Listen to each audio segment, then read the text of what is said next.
Well, joining me now at the Future Renting Conference in Cardiff is actually a Scottish landlord and also Chief Executive of the Scottish Association of Landlords, otherwise known as SAL, and it is John Blackwood. And John, viewers might be a little bit surprised to see you here today, because obviously we're in Wales talking about the Welsh private rented sector, but actually there's a very good reason for you to be here today. Tell us what your speech was about. Yeah, part of why I'm here is really to be able to share the Scottish experience and say this is how we have dealt with some of the changes that have been introduced into our private rented sector in Scotland, because of course all the devolved nations are doing something a little bit different. We're all trying to hopefully achieve the same thing, but in different ways, and it's good for me to learn what's happening in Wales and what the people here are thinking about future changes that could be affecting them as private landlords in Wales. Indeed, and in fact Scotland has actually been quite a leader in implementing some different policies into the private rented sector, so it's interesting to see how your private rented sector is changing as a result of those changes and feeding that back to other landlords. It is, exactly, and none of us like change, and change is always difficult for us all to cope with, but nevertheless our government and our parliament has decided that they will be tackling the private rented sector, making it a better place for people to live.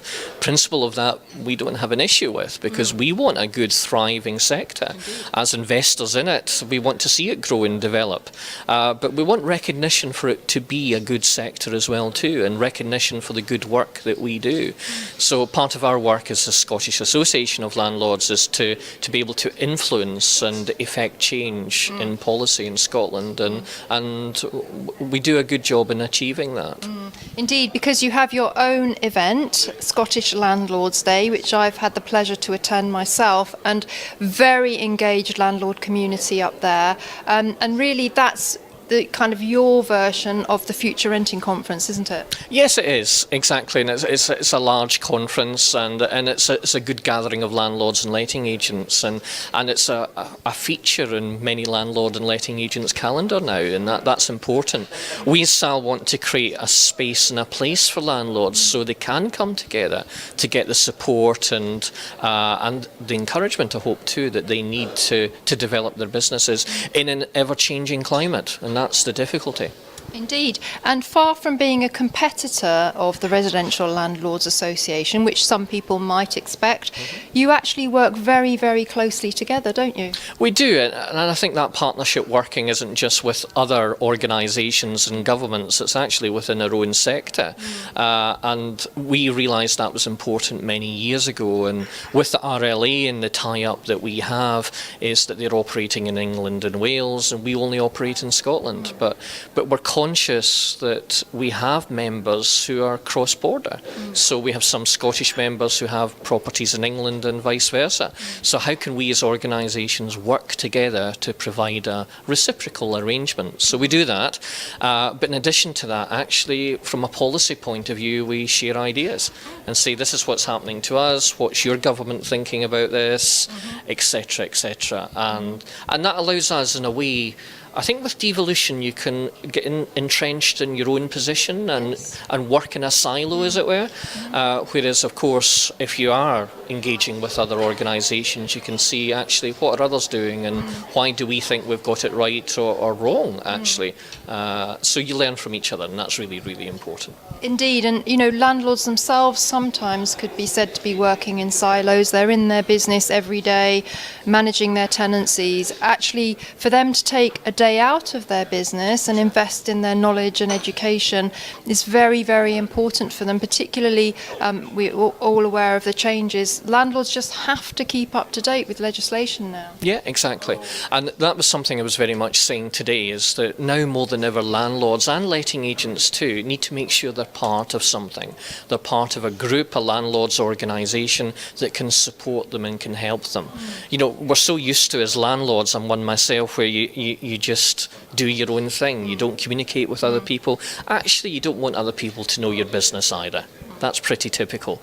But when you come across problems, you think, I don't know how to do this, you kind of muddle through.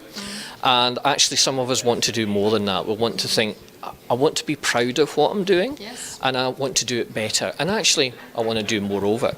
as well too. So how can we achieve that? And that you can only do that by getting support and help and training, and landlords organisations is the way to do that, and membership of them. So I hope that every landlord, wherever they are in the UK, sees the benefit of joining an organisation that gives them the support they need. Indeed, and we heard today from Justin Tomlinson MP, and he said, and I was very pleased to hear this, he said government is listening. Now, landlords need to add their numbers to landlord associations to make that voice even louder. Exactly. Governments will say they're listening, and we know that's a rhetoric we often hear, but you know, I was very impressed with what he said. He was listening to people, and he was able to answer many of the questions, and his team around him from the DWP. And that's largely because organisations like the RLA, and we've done it with our members on their behalf in Scotland, we've gone to the DWP and we've gone to the Scottish Government, because it's also a devolved issue in Scotland, to be able to say, do you know what, these are the problems our members are experiencing. You need to fix them. And that's harder for them to ignore them, because of course it's a voice that has to be heard, and if they want to make it work they have to get us on board, and they're keen, they're driving through the policy, they're not going to change their minds on it, but we're happy to house people, but we need to make sure we get the rent to be able to pay for these people to be able to be living in these homes, and we don't want to disadvantage people in receipt of benefits. That's wrong, but we're not willingly doing that. It's because of the system that's happening for many landlords, and it's frightening landlords off, perhaps unnecessarily.